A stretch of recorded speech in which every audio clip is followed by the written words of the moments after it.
एक राजा की बेटी की शादी होनी थी।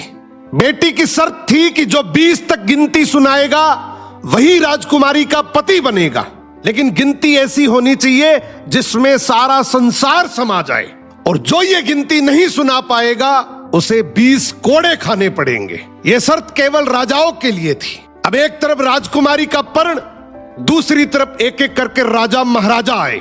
राजा ने दावत का आयोजन भी किया, मिठाई और विभिन्न पकवान भी तैयार किए।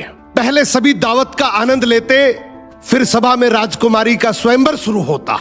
एक से बढ़कर एक राजा महाराजा आते हैं, सभी गिनती सुनाते हैं जो उन्होंने पढ़ी हुई थी, लेकिन कोई भी ऐसी गिनती नहीं सुना पाया जिससे राजकुमारी संतुष्ट हो जाए।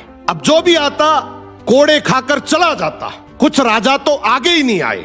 उनका कहना था कि गिनती तो गिनती होती है, राजकुमारी पागल हो गई, केवल हम सबकी बेइज्जती करवाना चाहती हैं। ये सब नजारा देखकर एक हलवाई हंसने लगा, बोला, डूब मरो राजाओं, आप सबको 20 तक की गिनती नहीं आती। ये सुनकर सभी राजाओं ने उसे दंड देने को कहा। राजा ने उससे पूछा, क्या तुम गिनती जानते हो? यदि जानते हो तो सुनाओ। हलवाई बोला, हे राजन, यदि मैंने गिनती सुनाई तो क्या राजकुमारी मुझसे शादी करेगी, क्योंकि मैं आपके बराबर का नहीं हूं। यह सुनते ही पास बैठी राजकुमारी बोली, यदि तुम ये सही से गिनती सुनाओगे तो मैं तुमसे जरूर शादी करूंगी, अगर नहीं सुना पाए तो तुम्हें तो मृत्युदंड मिलेगा।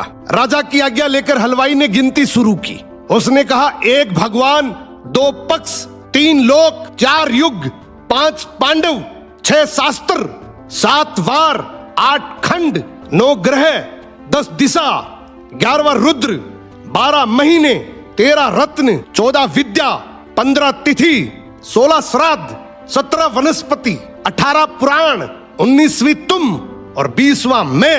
ये सुनते ही सब लोग हक्के बक्के रह गए और राजकुमारी हलवाई से शादी कर लेती है। इस गिनती में संसार की सारी वस्तुएं मौजूद हैं। तो जिंदगी में याद रखना, शिक्षा से बड़ा